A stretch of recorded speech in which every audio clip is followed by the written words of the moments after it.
Seema news కి స్వాగతం. ఈ రోజు వార్తలోని ముఖ్యాంశాలు మీకోసం. మందుబాబులకు నిలయంగా మారిన పార్క్ పట్టించుకుని పాలక మండలి.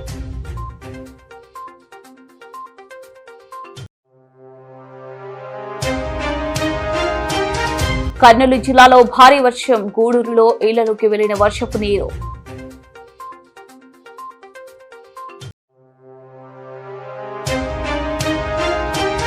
ఫైనాన్స్ వ్యాపారస్తుల దందా నుండి ప్రజలను కాపాడండి.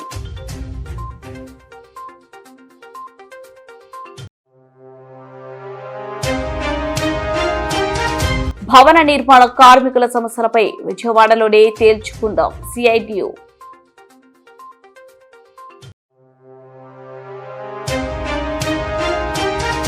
అమిలియాకు ఎన్ఏబిహెచ్ గుర్తింపు ప్రమాణ పత్రం అందుకున్న ఆసుపత్రి ఎండీ డాక్టర్ లక్ష్మీప్రసాద్. కర్నూలు నగరంలోని పాత బస్తీ నందుగల జామియా మసీద్ వాసవి కాలేజ్ ముందర గల పార్క్ మందుబాబులకు నిలయంగా మారిందని సిపిఎం నగర కార్యదర్శి వర్గ సభ్యులు SMD Sharif, D Abdul Desai, senior నాయకులు డి పర్వతయ్య, నగర కమిటీ సభ్యులు ఎస్డి ఖాజా పాషలు ఘాటుగా విమర్శించారు. పార్క్ ప్రాంతంలో వాసవి కళాశాల అలాగే ముస్లింలు ప్రార్థించే మార్కజ్ పెద్ద మసీదు ఉందన్నారు. పార్క్ లో మందుబాబులు వస్తున్నారంటే మున్సిపల్ అధికారులు ఏం చేస్తున్నట్టు అని వారు ప్రశ్నించారు. నగర పాలక సంస్థ అధికారులు కానీ, పాలక మండలి ప్రజాప్రతినిధులు కానీ, కార్పొరేషన్ కమిషనర్ కు కానీ ఈ పార్క్ పట్ల ఏమాత్రం చిత్తశుద్ధి లేదని వారు ఆగ్రహం వ్యక్తం చేశారు.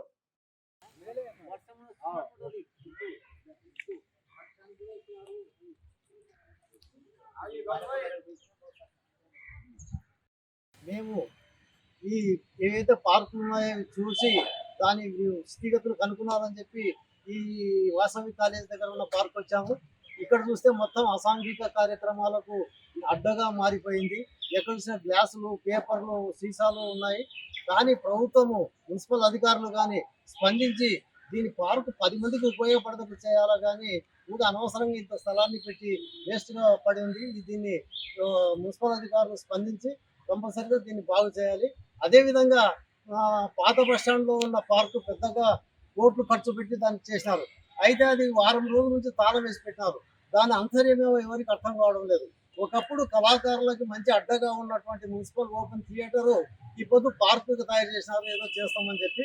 ఆ పార్కు కూడా నిరుపయోగంగా పడిపోయింది. ఇప్పుడు ఆ తాళం వేసినారు. ఎక్కడ చూసి అక్కడ కూడా అసాంఘిక కార్యక్రమాలు, పశువులు లోపలికి రావడం ఈ విధంగా సరిపోతుంది. కాబట్టి మున్సిపల్ అధికారులు స్పందించి వెంటనే ఈ పార్కులను మరమ్మతులు చేసి ఈ ప్రవేశం చేయవలసిందిగా కోరుతూ సిపిఎం పార్టీగా మేము డిమాండ్ చేస్తున్నాం. నగరంలోని పాత బస్తీ నందు గల పార్కులో ఈరోజు చాలా దుర్మార్గమైన నిర్లక్ష్య పరిస్థితి కనబడతా ఉంది. ఇక్కడ తాగుబోతులు ఆ రకంగా వచ్చి అసాంఘిక కార్యకలాపాలు చేస్తూ ఉన్నారు. ఇక్కడే మనం గమనించినట్టయితే తాగి పారేసిన సీసాలు కానీ, నీళ్ళ గ్లాసులు కానీ, వాటర్ ప్యాకెట్లు కానీ ఎక్కడ చూసినా మనకు స్పష్టంగా కనబడతా ఉన్నాయి. దీన్ని బట్టి చూస్తూ ఉంటే ఇక్కడ ఎంత ఘోరంగా పార్క్ పరిస్థితి ఉందని చెప్పేసి కనబడతా ఉంది. పక్కనే వాసవి కాలేజ్ ఉంది, ఆ పక్కనే పెద్ద మసీద్ అయిన జుమ్మా మసీద్ ఉంది. ఇక్కడ ప్రార్థన కోసం, విద్యాలయాల కోసం ఆ రకంగా ప్రజలు వస్తూ ఉంటారు.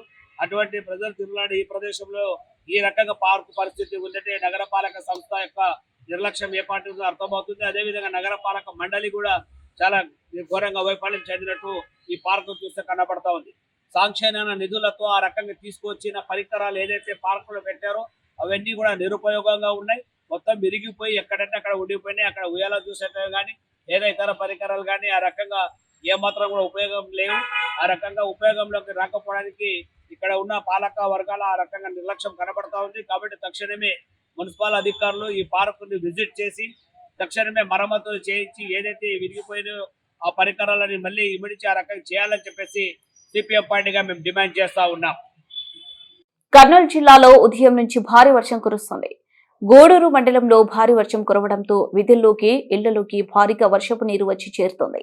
వర్షపు నీరు ఇళ్లలోకి చేరకుండా గుమ్మం వద్ద ఇసుక సంచులు అడ్డంగా వేసి ఇంట్లోకి వచ్చిన నీటిని బయటకు తోడేస్తున్నారు. రోడ్డు, డ్రైనేజీలు సరిగా లేక వర్షం నీరు అంతా ఇళ్లలోకి వస్తుందని ప్రజలు వాపోయారు. లోతట్టు ప్రాంతాల్లో రోడ్డు ఎత్తున పెంచి మురుగు కాలువలు నిర్మించి వర్ష ప్రభావం నుండి ప్రజలను కాపాడాలని సిపిఎం మండల కార్యదర్శి మోహన్ డిమాండ్ చేశారు. వర్షం కారణంగా నష్టపోయిన ప్రజలను అధికారులు పరిశీలించి వారికి సహాయం అందించాలన్నారు.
బిల్లం తీసుకుంటుంది కదా.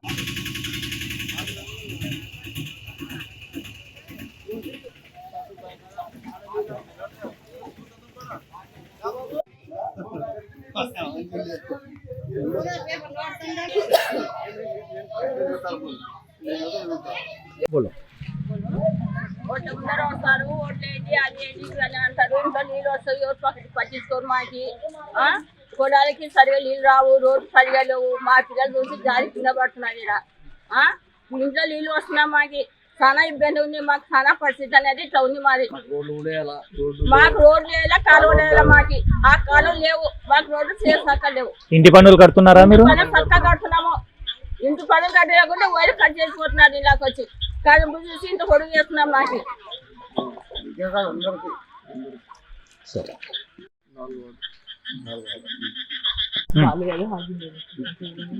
ఈరోజు గూడూరు పట్టణంలో ఉదయం నుండి ఎడతెరిపి వర్షం కురచడం వల్ల గూడూరు పట్టణంలోని పడమర బీసీ కాలనీలో 19, 18, 19, 20 ఈ మూడు వార్డులు కలిపి ఈ పడమర బీసీ కాలనీలో ఉన్నాయి. ఇక్కడ వర్షం గంట సేపు వర్షం పడినా కూడా వర్షపు నీళ్ళన్నీ ఇళ్లలో వెళ్ళే పరిస్థితి. ఈ రోజు కూడా ఆ రకంగా దాదాపు 2-3 గంటల పాటు వర్షం కురచడంతో పెద్ద ఎత్తున కాలువలు మొత్తం నిండి ఇళ్లలోకి నిండిపోయినటువంటి పరిస్థితి ఉంది. ఎందుకంటే ఇక్కడ ప్రధానంగా సీసీ రోడ్లు లేవు. ఈ ఏరియాలో సీసీ రోడ్లు లేవు. ఒక పక్క సీసీ రోడ్లు ఉన్నా చాలా ఎత్తులో ఉన్నాయి, కాలువలు చాలా ఎత్తులో ఉన్నాయి. అందుకే నీళ్లు పైనుంచి వచ్చిన నీళ్ళన్నీ, వర్షపు నీళ్ళన్నీ ఇళ్లలోకి వెళ్ళిన పరిస్థితి ఉంది. ఈరోజు ఉదయం నుంచి ఇళ్లలో కాలనీలో ఉన్నటువంటి ఇళ్లలోకి వర్షపు నీళ్ళు పోయినాయి. దీన్ని మున్సిపల్ అధికారులు వెంటనే సీసీ రోడ్లు వేసి డ్రైనేజీ కాలువలు కూడా దీన్ని అటాచ్మెంట్ చేసి దీన్ని శాశ్వతంగా పరిష్కారం చూపాలా. ఎందుకంటే ఈరోజు కొత్త కాదు, ఎప్పుడు ఒక గంట వర్షం పడినా ఇక్కడ కాలనీలో ఉన్నటువంటి ఇళ్లలోకి వర్షపు నీళ్లు చేరే పరిస్థితి ఏర్పడింది. కాబట్టి ఇప్పుడైనా మున్సిపల్ అధికారులు ఈ సమస్యను పరిష్కరించాలా. పైనుంచి వచ్చే వర్షపు నీళ్ళని యథాతథ కిందికి వెళ్ళేటట్లు చూడాలి. ఇళ్లలోకి పోకుండా చూసే బాధ్యత అధికారులు ఉంది. కాబట్టి దీన్ని వెంటనే సీసీ రోడ్లు వేయాలి. అలాగే డ్రైనేజీ సమస్య కాలువలు మరి అటాచ్మెంట్ చేసి దాన్ని నీట్గా వర్షపు నీళ్ళని కిందికి పోయేటట్లు చూడాలి. ఆ రకంగా చూడాల్సిన బాధ్యత అధికారులకు ఉంది. కాబట్టి అలాగే ప్రభుత్వం కూడా దీన్ని జోక్యం చేసుకొని ఇటువంటి వర్షపు నీళ్ళు ఇళ్లలోకి పోకుండా మరి పోయిన వాళ్ళకి నష్టపరిహారం ఏదైతే ఉందో అది నష్టపరిహారం కూడా చెల్లించాలి. నష్టం అయితే ఆ రకంగా చెల్లించాలని వెంటనే సీసీ రోడ్లు ఈ సమస్యను పరిష్కరించి వర్షపు నీళ్ళు ఇళ్లలోకి పోకుండా చూడాల్సిన బాధ్యత అధికారులకు ఉంది, అదేవిధంగా ప్రభుత్వానికి ఉందని. ఎవరైతే వర్షపు నీళ్ళు ఇళ్లలో పోయి నష్టపోయిందో వాళ్ళకి నష్టపరిహారం ఇవ్వాలని మేము సిపిఎం పార్టీగా డిమాండ్ చేస్తాం. నా పేరు జె మోహన్, సిపిఎం ప్రాంతీయ కార్యదర్శి. కర్నూలు నగరంలోని షరీఫ్ నగర్ లో ఫైనాన్స్ వ్యాపారస్తులు దందా కొనసాగుతుంది. మల్లికార్జున ఫైనాన్స్ వారు ఫైనాన్స్ తీసుకున్న వారిని చాలా ఇబ్బందికి గురి చేస్తున్నారని బాధితులు ఆవేదన వ్యక్తం చేస్తున్నారు. సమయానికి కట్టకపోతే వడ్డీకి చక్రవడ్డీ వేసి బాధితులను ఇబ్బందులకు గురి చేస్తున్నారని బాధితులు తెలిపారు. బాధితులు 4th టౌన్ పోలీస్ స్టేషన్ లో కంప్లైంట్ చేశామని పోలీసులు ఫైనాన్స్ వాళ్ళపైన తగు చర్యలు తీసుకోవాలని వారు తెలిపారు. వాళ్ళ దగ్గర ఉన్న ఆటోలు, బండ్లు కూడా లాక్కోవడానికి ప్రయత్నం చేస్తున్నారని బాధితులు పోలీసులకు కంప్లైంట్ చేశారు. తమకు న్యాయం జరగాలని మీడియా ముందుకు వచ్చి వాళ్ళ బాధను తెలియజేశారు. ఫైనాన్స్ వ్యాపారస్తుల నుంచి తమకు న్యాయం కావాలని వారు కోరారు.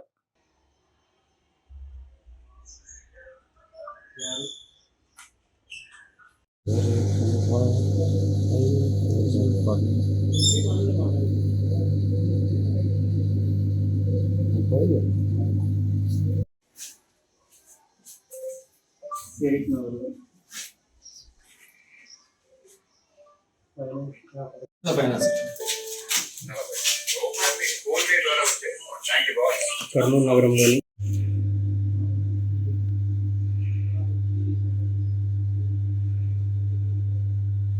రవి అని ఉన్నాడు, ప్లస్ ఫైనాన్స్ తీసుకున్నాడు, డైలీ ఫైనాన్స్. అది గతంలో కట్టుకుంటా చేసుకుంటా అన్ని చేస్తూనే ఉన్నాడు. ఆయనకు ఆర్థికంగా ఇబ్బందులు కొన్ని ఎక్కువ కావడం వల్ల కొడుకు కూడా ఆపరేషన్ ఉంది, బిడ్డకు కూడా కళ్ళు లేవు, ఇవన్నీ ఉండే కొద్దిగా ఫైనాన్స్ బంద్ చేసినాడు.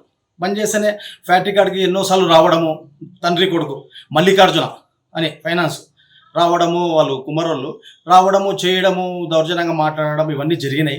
ఆటో కూడా లాక్కపోయి ఏం చెప్పుకోపోరా, షరీఫ్నగరే మా అడ్డ, మా షరీఫ్నగర్ మేము కుమారోళ్ళమే అంతా ఫైనాన్స్ దందాలు నడుపుతాము అని అన్నారు. వాళ్ళ దగ్గర గవర్నమెంట్ లైసెన్స్ అనేది కూడా లేదు. 5 రూపాయలు వడ్డీ, 10 రూపాయలు వడ్డీ ఇవన్నీ తీసుకుంటాడు. ఒక ఫైనాన్స్ అంటే 1,00,000 రూపాయలు ఇస్తే ఒక 15,000 పట్టుకుంటాడు, ముందే కట్టుకుంటాడు, చేసుకుంటుంటాడు. 3 నెలలు తెగాలది. తెగకపోతే మళ్ళీ చక్రవడ్డీ అవన్నీ కట్టలేకపోతే కూడా ఏమవుతుంది, మళ్ళీ నీ దగ్గర వస్తువులు తీసుకుపోవడము, దుబారుగా మాట్లాడడం, తన్నడము, ఇల్లులో దూరడము, అసభ్యంగా మాట్లాడడం, ఇవన్నీ ఒక షరీఫ్నగర్ ఫైనాన్స్ అడ్డా అయిపోయింది ఇది. ఇవన్నీ జరుగుతుండే. రాత్రి రీసెంట్గా నేను ఒక రాణి కిరాణం జనరల్ స్టోర్ కాడికి పోయినాను. కూర్చొని మాట్లాడుతున్నాను ఈమెతో, మేడం గారితో. ఈమె పేరు మేడం శ్రీలత. మాట్లాడుతుంటేనే తండ్రి కొడుకు వచ్చినారు. అరే ఇక రారా అన్నారు. ఇక రానంటే కిందికి దిగిన, డబ్బులు ఇస్తావా, ఏం చేయాలా, లేకుంటే ఇద్దరు అన్నదమ్ములను చంపేస్తాం, రఘుని చంపేస్తాం అన్న. పొద్దున మాట్లాడదాం పోనా, రాత్రి 9 గంటలకు ఏం ఫైనాన్స్ అన్న. ఈమె పాపము అన్న పొద్దున మాట్లాడుతూ పోనా అని అమాయకంగా అంటే, ఈమెని ఎరగల్లంజా నువ్వేంది మాట్లాడేది అని ఎంత దుబారా మాట. ఒక ఆడి మనిషిని చూడకుండా ఏమి ఆ కులం ఉంటే, చిన్న కులం ఉంటే అంత పెద్ద మాట మాట్లాడాలా? తప్పు కాదా ఇది? నేను డబ్బు సంపాదించుకుంటే నేను ఫైనాన్స్లో చక్రవడ్డీలు వేసి ఎటువంటి గవర్నమెంట్కి ట్యాక్సీలు కట్టకుండా బిల్డింగ్ల పైన బిల్డింగ్లు కట్టి మీరు జనాలను పీడిస్తున్నారు. ఇంత కులం తిట్టడము, నన్ను తిట్టడము, సంపుతా అనడము. మాకు ఇద్దరు తండ్రి కొడుకుతో ప్రాణహాని ఉంది అంటే డిఎస్పీ గారికి రాత్రి ఫోన్ చేశాను. ఫోన్ చేస్తేనే నువ్వు తక్షణమే సిఐ గారిపై కంప్లైంట్ ఇయ్యన్నారు. విక్రమ్సింహ గారిపై కంప్లైంట్ ఇచ్చినాను. వెంటనే రియాక్షన్ తీసుకున్నాడు. యాక్షన్ తీసుకుని ఆయన ఎస్ఐ గారికి ఇచ్చి వెంటనే కేసు కట్టండి ఇది అన్నాడు. విక్రమ్సింహ లాంటి మంచి సిఐ గారు ఉన్న వరకు మన షరీఫ్నగర్ మొత్తం అణిగిపోతుంది ప్రైవేట్ ఫైనాన్స్ అని మేము అనుకుంటున్నాము. ఆ సిఐ గారు ఇంకా 10 కాలాలు ఆ స్టేషన్లో ఉండాలా? ఏమి రౌడిజం కూడా తగ్గిపోయింది ఆయన వల్ల. ఈ ఫైనాన్స్ వాళ్ళ పైన పడి 10 రూపాయలు 5 రూపాయలు వడ్డీ చక్రవడ్డీలు వేసి ఏమి చాలా వరకు పీడిస్తున్నారు. విక్రమ్సింహ గారు చేతులు మొక్కి చెప్తున్నాము, దీనిపైన వీళ్ళపైన కూడా మీరు కన్నేసి పెట్టండి. ఎందుకంటే ఫైనాన్స్ అతని కొడుకు శ్రీధర్ బాబు ఇట్లా ఒక వారం కట్టకుంటే 1,00,000 రూపాయలు తీసుకున్నాను. ఆయన దగ్గర 30,000 దాకా కట్టేసాను. మిగతాది 70,000 రూపాయలు ఉంది. దానికి గాను ఒక వారం కంతా ఉంటే నీ ఆటో తీసుకుపోతానే ఆటో తీసుకుని వెళ్ళిపోయాడు. వాడు అతని కొడుకు వచ్చి తీసుకుపోయి ఎవరు చెప్పుకుంటో చెప్పు అని అనుకుంటున్నాడు. దానివల్ల మేము సిఐ గారికి పోయి కంప్లైంట్ ఇచ్చినాము. సిఐ గారు స్పందించి అది వాళ్ళని పిలిపించి ఎస్ఐకి చెప్పినారు. డబ్బు విషయం మాట్లాడానికి వచ్చినారు. రేపు ఉదయం మాట్లాడతారులన్నా ఇస్తారు కానీ అని అంటే నన్ను ఎరకలంతా నేను అంత చూస్తాము, నువ్వేం చెప్పేది అని దుబారుగా మాట్లాడుకున్నాడు. చిన్న కులం అంటే అంత వాళ్ళు సన్న వాళ్ళకి ఏమన్నా ఇంకా వాళ్ళ పైన కంప్లైంట్ ఇచ్చినామన్నా. వాళ్ళు ఆటో ఎత్తుకుపోయినారు. అదేనా జరిగింది. ఏపీ భవన నిర్మాణ కార్మిక సంఘం సిఐటియు ఓల్డ్ సిటీ కమిటీ ఆధ్వర్యంలో భవన నిర్మాణ కార్మిక సంఘం సంక్షేమ బోర్డు పునరుద్ధరణ చేయాలని భవన నిర్మాణ సంఘం నాయకులు మద్దిరెడ్డి అధ్యక్షతన జోహరపురంలో ప్రచార కార్యక్రమం నిర్వహించారు. ఈ కార్యక్రమాన్ని ఉద్దేశించి భవన నిర్మాణ కార్మిక సంఘం నగర అధ్యక్షులు నాగరాజు, సిఐటియు నాయకులు రంగస్వామి మాట్లాడారు. కార్యక్రమంలో మధు, సుధాకర్, తిప్పన్న, మౌలాలి, బహదూర్, మద్దిలేటి లక్ష్మణ, రవి మరియు ఇతర భవన నిర్మాణ కార్మికులు పాల్గొన్నారు. ఎవరికి ఇంతవరకు ఒక బెనిఫిట్ రావడం లేదు. దాంట్లో నిధులు జమ చేయకపోగా ఎవరు ఏం మాట్లాడడం లేదు. అందుకోసమే సిఐటిగా కార్మికులనంతా ఏకం చేసి విజయవాడలో సంక్షేమ బోర్డును ముట్టడి కార్యక్రమాన్ని తీసుకున్నాము. భవన నిర్మాణ కార్మికులంతా ఏకమయ్యి రావాలని ప్రతి ఒక్కరిని పేరు పేరుగా కోరుచున్నాను. కర్నూలు జిల్లా కేంద్రంలో అధునాతన పరికరాలు, నిపుణులైన వైద్య బృందంతో అత్యుత్తమ ప్రమాణాలతో వైద్య సేవలు అందిస్తున్న అమిలియో హాస్పిటల్ ఎన్ఏబిహెచ్ జాబితాలో చేరినట్లు హాస్పిటల్ ఎండీ డాక్టర్ లక్ష్మీప్రసాద్ వెల్లడించారు. ఎన్ఏబిహెచ్ బోర్డు నుంచి ఎన్ఏబిహెచ్ ప్రమాణ పత్రం అందుకున్న సందర్భంగా బుధవారం బళ్ళారి రూట్లోని హాస్పిటల్ ఆవరణంలో ఏర్పాటు చేసిన అభినందన కార్యక్రమంలో కేక్ కట్ చేసి సంబరాలు జరుపుకున్నారు. ఈ సందర్భంగా డాక్టర్ లక్ష్మీప్రసాద్ మాట్లాడారు. కంప్యూటరైజ్డ్ మొత్తం అంతా బిల్లింగ్ కానీ డిశ్చార్జ్ ప్రాసెస్ కానీ ఎవ్రీథింగ్ అంతా కంప్యూటరైజ్ ఉండడం వల్ల వాళ్ళు ఎనీ టైం రిపీటెడ్ గా పేషెంట్ వచ్చినప్పుడు వాళ్ళ డేటా అంతా సెక్యూర్ గా మా దగ్గరగా ఉంటుంది. సో ఈ ఎన్ఏబిహెచ్ స్టాండర్డ్ అనేది తెచ్చుకోవాలంటే ఖచ్చితంగా స్ట్రిక్ట్ గా ప్రోటోకాల్స్ ఫాలో హాస్పిటల్కే ఇస్తారు. సో మా అమీల్ హాస్పిటల్ అన్ని టెస్టులు పాస్ అయ్యి NABH స్టాండర్డ్ సాధించింది. సో దీంట్లో మా యొక్క ప్రతి ఒక్క స్టాఫ్ కూడా దీనికి ట్రైన్ అయి ఉన్నారు. సో కాబట్టి మేము ఇంకా ఈ సర్టిఫికేట్ పొందినాక ఇంకా మాకు మెరుగైన వైద్యం ప్రజలకు అందించగలుగుతాము. సో ఈ యొక్క మంచి సదవకాశాన్ని కర్నూలు మరియు చుట్టుపక్కల ప్రజలందరూ ఉపయోగించుకొని వాళ్ళకు ఇంకా మా హాస్పిటల్ ఆరోగ్యశ్రీ మిగతా సదుపాయాలు ఇన్సూరెన్స్ తర్వాత వేరే ఆరోగ్య భద్రత రైల్వేస్ కానీ ESI కానీ మిగతా అన్ని రకాల సపోర్ట్ కార్పొరేట్ వైద్య సేవలు కూడా అందుబాటులో ఉన్నాయి. క్యాన్సర్తో పాటు కార్డియాక్ వైద్యము, నెఫ్రాలజీ, న్యూరాలజీ, గ్యాస్ట్రోఎంట్రాలజీ, ఆఫ్థాల్మాలజీ కంటి ఆపరేషన్ మేము ఆరోగ్యశ్రీ కింద పూర్తిగా ఉచితంగా చేస్తున్నాము. సో ఇంకా కాన్పులు ఉచితంగా చేస్తున్నాము, అన్ని రకాల ఆపరేషన్లు ఉచితంగా చేస్తున్నాము, కిడ్నీకి సంబంధించిన ఆపరేషన్లు కూడా ఉచితంగా చేస్తున్నాం, డయాలసిస్ ఉచితంగా చేస్తున్నాం. సో ఈ మంచి స్టాండర్డ్లో ఆరోగ్యశ్రీని కూడా ఉపయోగించుకొని ఈవెన్ మధ్యతరగతి వాళ్ళకు కూడా చాలా హై క్వాలిటీ వైద్యం అందించడమే మా యొక్క ముఖ్య ఉద్దేశం. సో మేము ఇంకా ఈ సర్టిఫికేట్ పొందినాక ఇంకా దీన్ని మరింత బాధ్యతగా తీసుకుంటూ ఇంకా మెరుగైన వైద్య సదుపాయాలు అందిస్తూ ప్రజలకి, పేద ప్రజలకి, అందరి మధ్యతరగతి వాళ్ళకి అందరికీ అందుబాటులో ఉండాలని మేము ఇంకా మెరుగు కావడానికి ప్రతి క్షణం కృషి చేస్తూ ఉంటాం. ఈ అవకాశం ఇచ్చిన ప్రతి ఒక్కరికి ధన్యవాదాలు. కర్నూలు జిల్లాలో దారుణం చోటు చేసుకుంది. 8 నెలల బాలుడిని తండ్రి నీటి డ్రమ్లో ముంచి చంపాడు. కర్నూలు జిల్లా దేవనకొండ గ్రామంలో ఈ ఘటన చోటు చేసుకుంది. భర్త నగేష్, భార్య శ్రావణి ఉదయం పొలానికి వెళ్లారు. అక్కడ భార్యపై దాడి చేసి 8 నెలల బాలుడిని నీటి డ్రమ్లో వేశాడు. బాలుడు చనిపోగా భార్య తలకు తీవ్ర గాయాలయ్యాయి. చికిత్స కోసం కర్నూలు ఆసుపత్రికి తరలించారు. పరిస్థితి విషమంగా ఉంది. భర్త నగేష్ మొదటి భార్యను కూడా వేధింపులకు గురి చేసి హత్య చేసినట్లు తెలిసింది. అదే విధంగా రెండో భార్యపై కూడా దాడి చేశారని స్థానికులు తెలిపారు. నగేష్ పరారులో ఉన్నాడు. ఈ ఘటనపై దేవనకొండ పోలీసు కేసు నమోదు చేసుకుని దర్యాప్తు చేస్తున్నారు.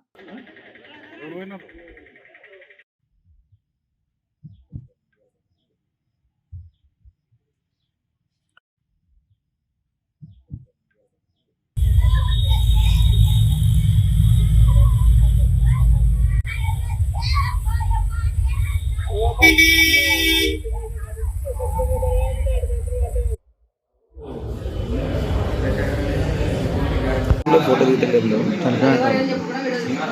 అదే అడుగుతున్నాను విచారిస్తూ ఏం తెలియదు అంటుంది. ఏమైనా చెప్పడం లేదు.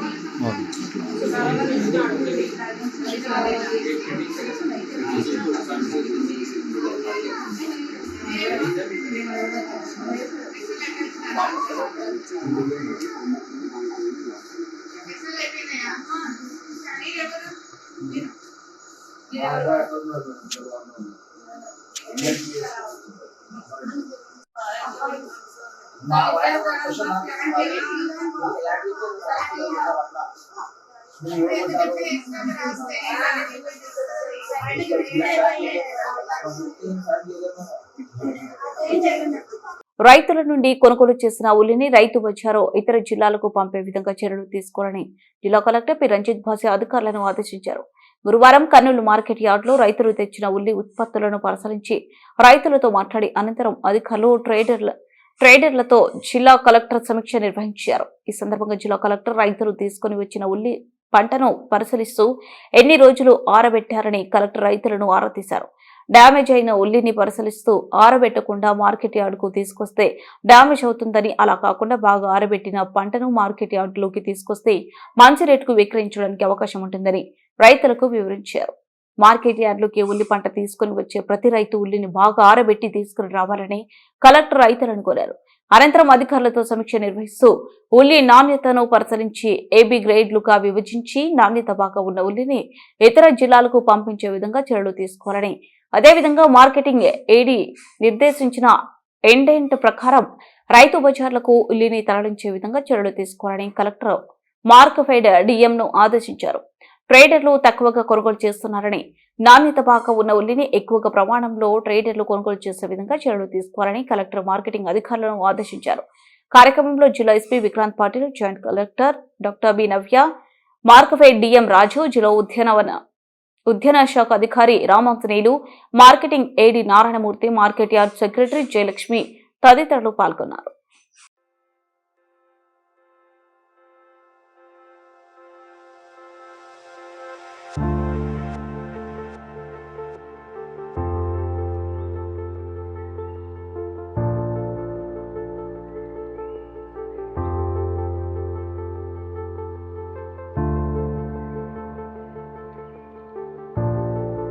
వార్తలు ముగించే ముందు ముఖ్యాంశాలు మరోసారి.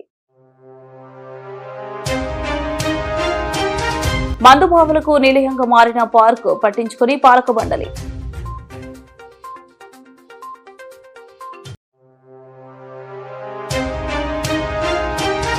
కర్నూలు జిల్లాలో భారీ వర్షం, గూడూరులో ఇళ్లలోకి వెళ్లిన వర్షపు నీరు.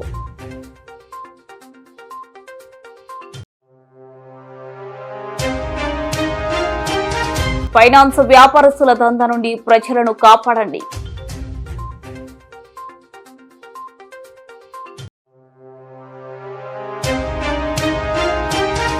భవన నిర్మాణ కార్మికుల సమస్యలపై విజయవాడలోనే తేల్చుకుందాం సిఐటియు.